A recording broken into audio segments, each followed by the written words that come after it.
Well, let's again take you through the conclusions, the takeout from this May meeting. The MPC retains MPR at 27.50%.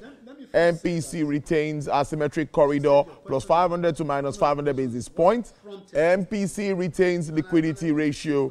Members are satisfied with progress in the moderation of food inflation and commends the federal government. MPC encourages security agencies to sustain momentum of food sustainability and production. The MPC encourages security agencies to move on with that. That's a good one. Maybe that would help address hiking food prices. Also talking on the fiscal policy and authority to strengthen the FX earnings from gas, oil, and non-oil exports.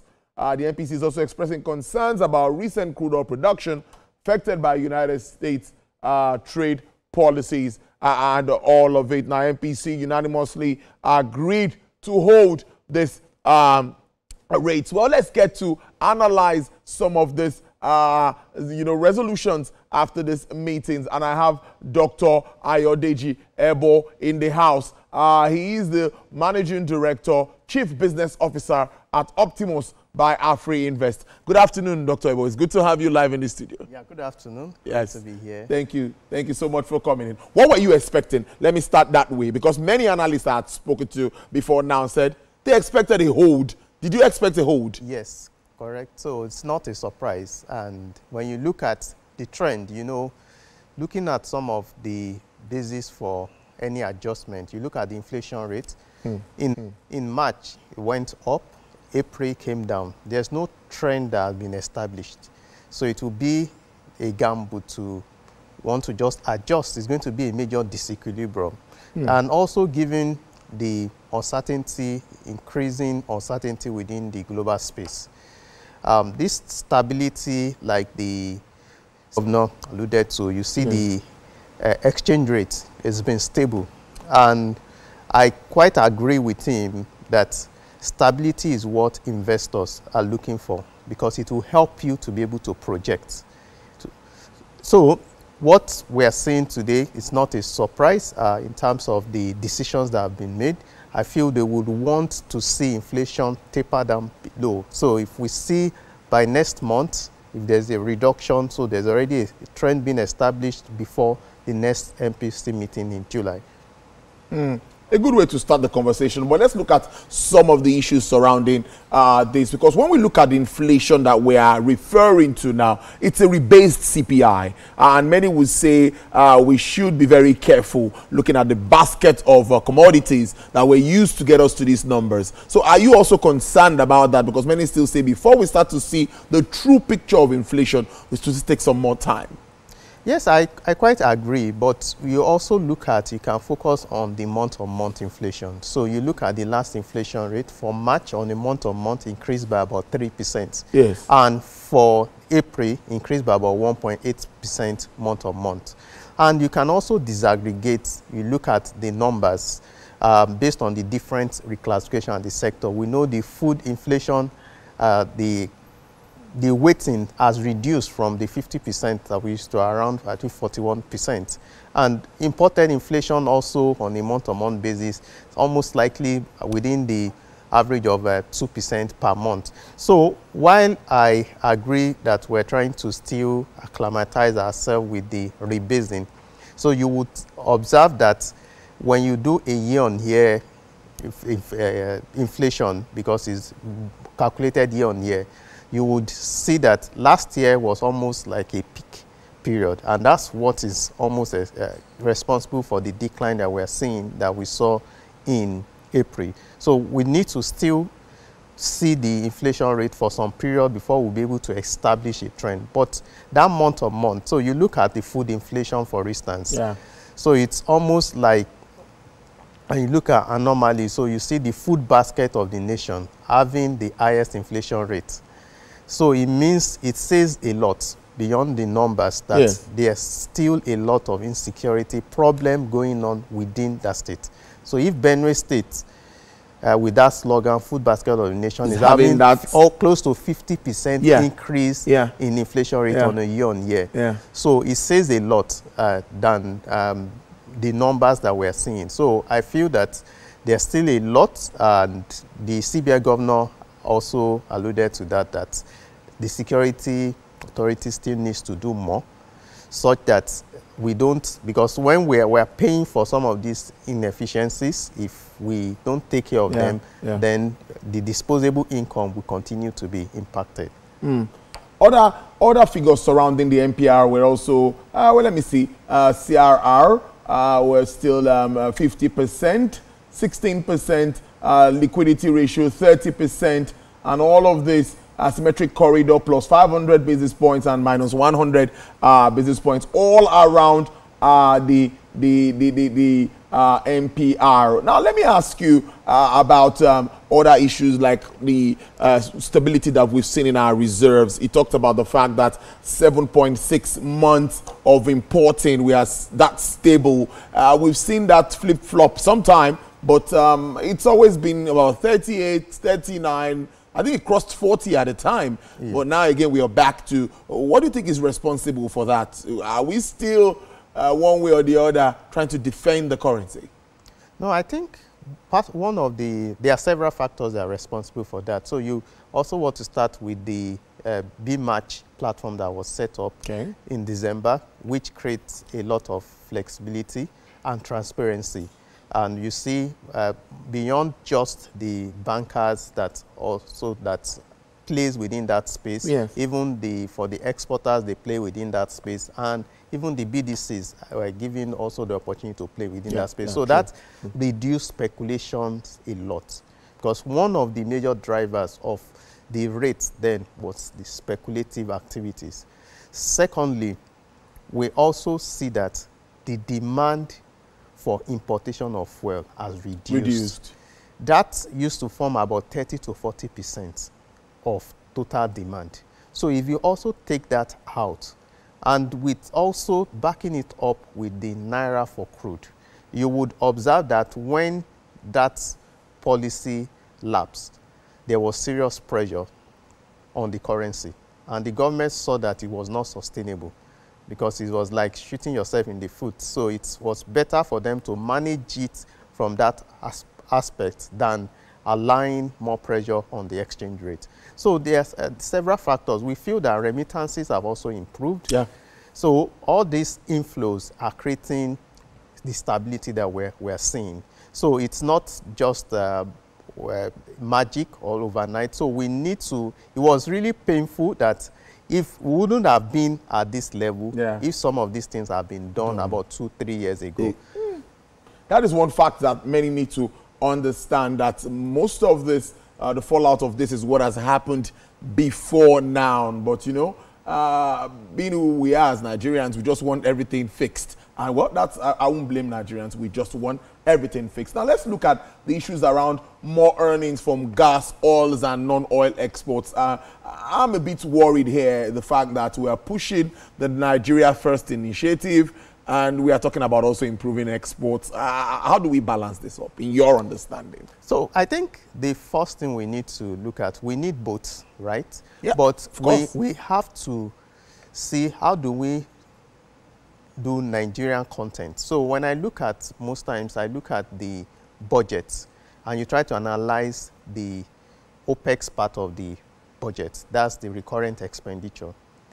A lot of that is also fueling the pressure on importing things. So you discover that even within the parastatals, even let's go to cars, the amount of billions or $1 million that's required to import cars, why can't we retain those funds here? That means patronize those that are, whether we say they are assembling, but let them start. Even for the schools, school uniforms, can we build the textile industry and create, why we want to also export? But we also need to ensure that most of the expenses, when you look at the trillions of naira that we're spending on recurrent expenditure, what strategy can we use to retain those funds in Nigeria? Because the multiplier effect will be more. So you look at some of the feeding programs that the government is doing. Most of the inputs to those programs, are they all produced here in Nigeria? These are some of the questions that it will increase that much. So even if you spend 1 trillion naira on some of these programs, because of the multiplier effect, the jobs that it will create, the backward integration, the farmers that will have to, rather than importing them from neighboring countries. So if it's, at the end of the day, if it's going to lead to importation, it means that we are not growing a country, and if we don't develop those capacities, we cannot talk about export. So it's good to have the option such that if you don't have enough demand, you also have that opportunity to export. And another thing I would like to emphasize also more on is that for some of the items, so you look at the export data, some of those items you can select the top 3, top 4 that were already built competency on.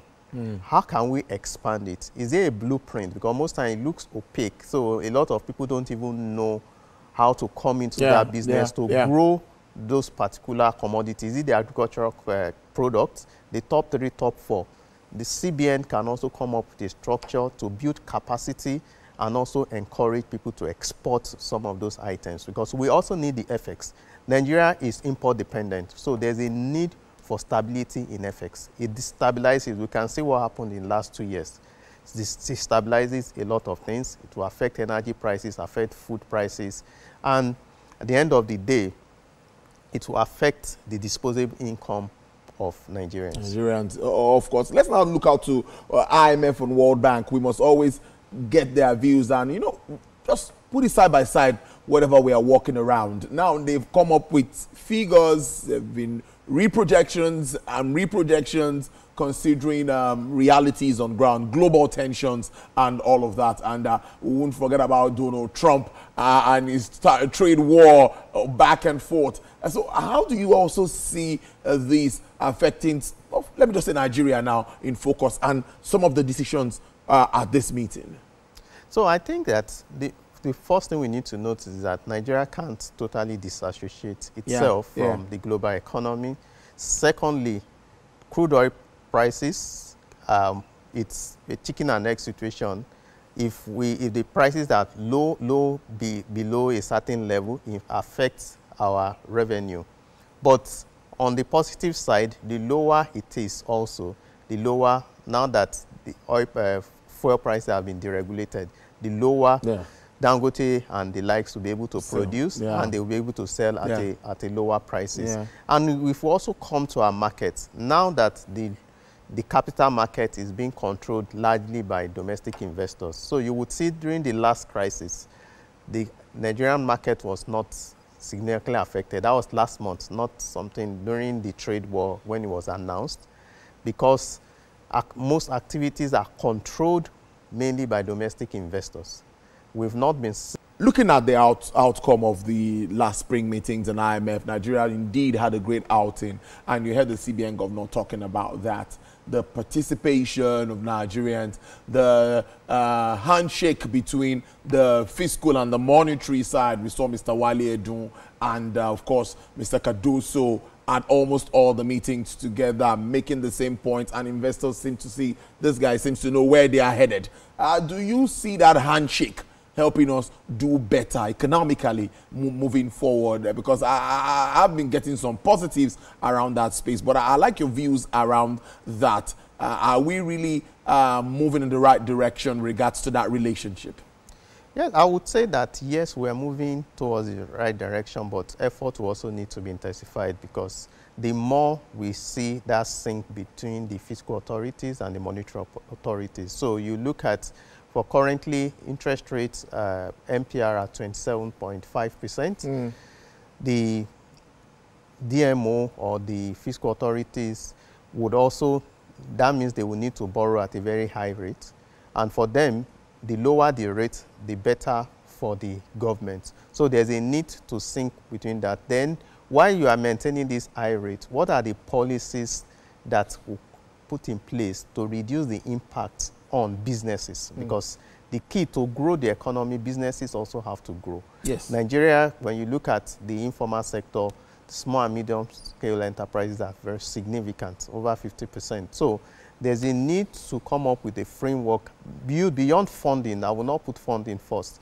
how can they also support more with building the capacity while you now support with the funding? And as such, even that would have direct impact on the insecurity, because once people are also engaged, there are opportunities to employ more people. Then we believe that all those, that would even attract foreign investors, long-term foreign investors. As we progress, even government can play catch-up and help standardize. Yeah.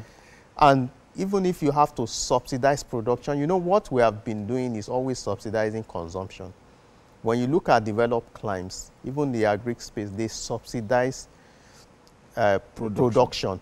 And that adds more value to the economy than subsidizing consumption. So now, yes, we're not paying subsidy again. We're not saying they should support, but there are areas that they will need support for these companies to be competitive. When you look at the cost of providing your power is high enough to make you unprofitable.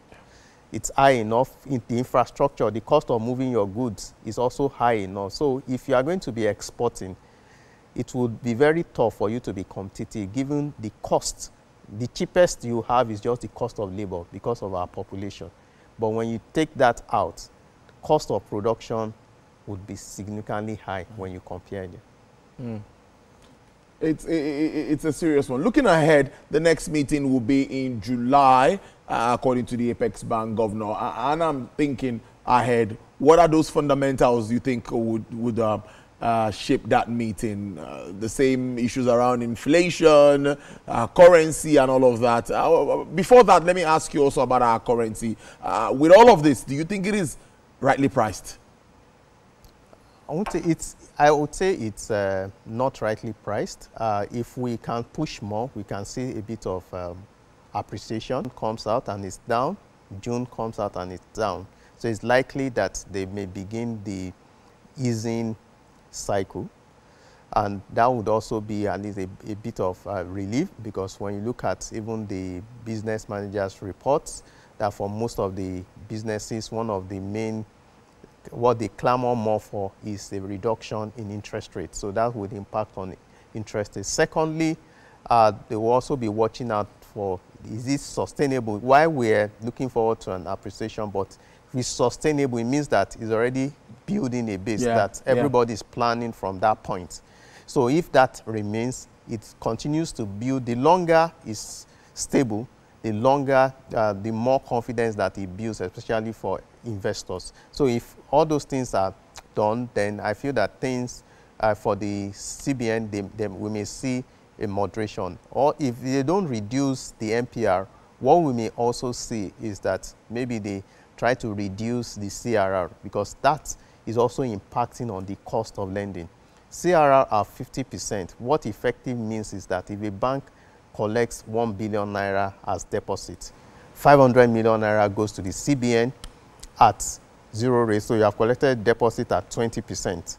It means that you have to earn over 40% on that balance of, there's also liquidity ratio that you have to keep 30%. Yes. So it means you have just 200 million out of the 1 billion. So banks are also going through a lot, and that's what is saving most of the banks is the current account savings account balances. So the larger they have that current account savings account, the more they are able to, their cost of funding is low and their margin would increase. But if you have more of fixed deposit or term deposit, it's really going to squeeze you significantly in terms of your net interest margin.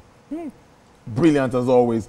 Dr. Ayodeji Ebo, he is the Managing Director, Chief Business Officer at Optimus by Afri Invest. Thank you so much for helping us make sense of the outcome of the May 2025 MPC.